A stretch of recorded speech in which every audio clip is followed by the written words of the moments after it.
fairly complex set of origins, really. I went up to university to read philosophy and physics, although I turned over to philosophy full time at the end of it.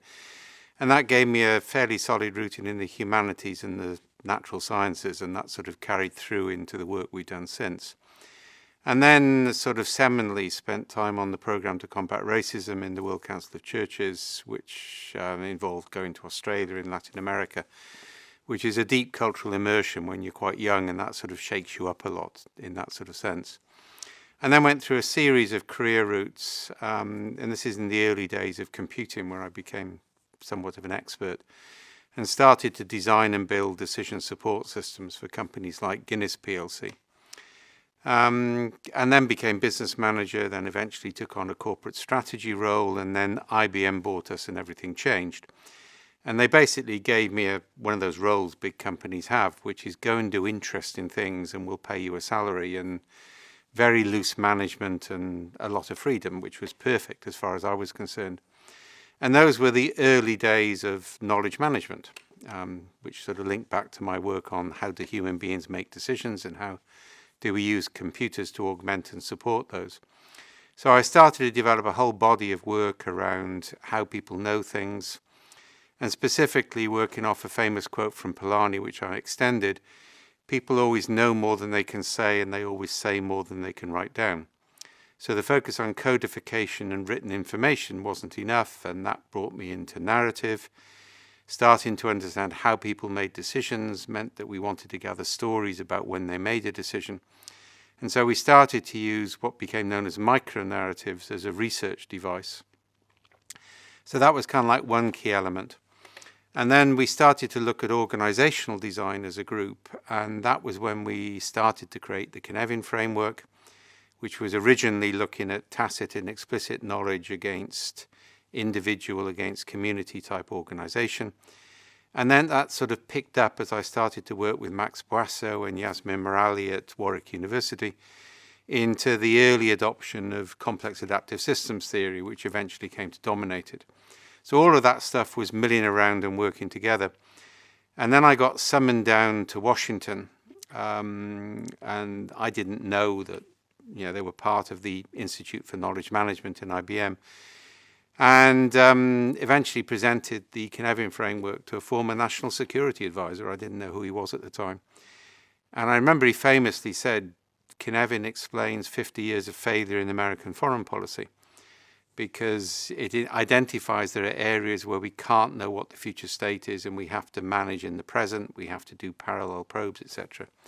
So that got quite fascinating. We got an initial DARPA contract to work on conflict resolution, which is actually a current theme of what we do. And we completed that program in Washington, in Arlington, the day before the events of 9/11, and it was very successful. We used an archetype method. Everybody was talking about the future program, so I flew back to the UK.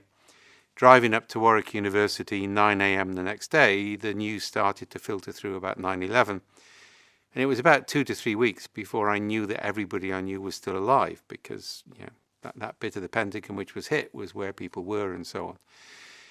And then everything got very serious very quickly. We started to work on a major DARPA program called Genoa 2, which became all-consuming. I was in Washington every 2 to 3 weeks for several days at a time.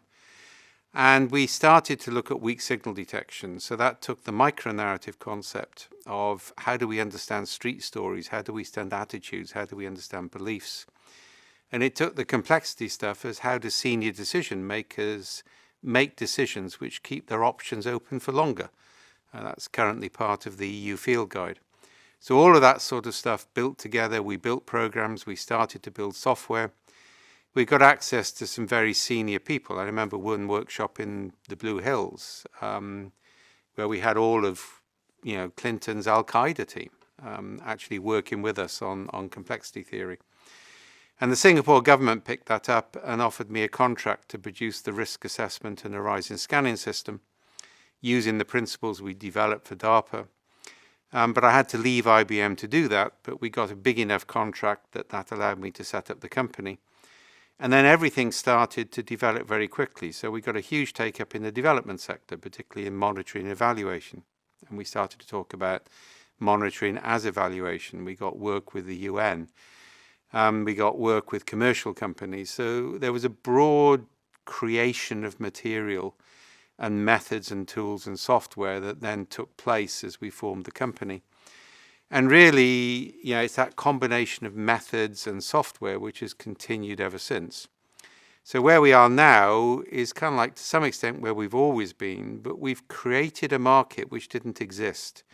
So now everybody has got complexity on their lips, on their tongues. They're talking about it all the time. And we've got a fairly strong position in that. But the danger at the moment is people confusing making things simple with making them simplistic.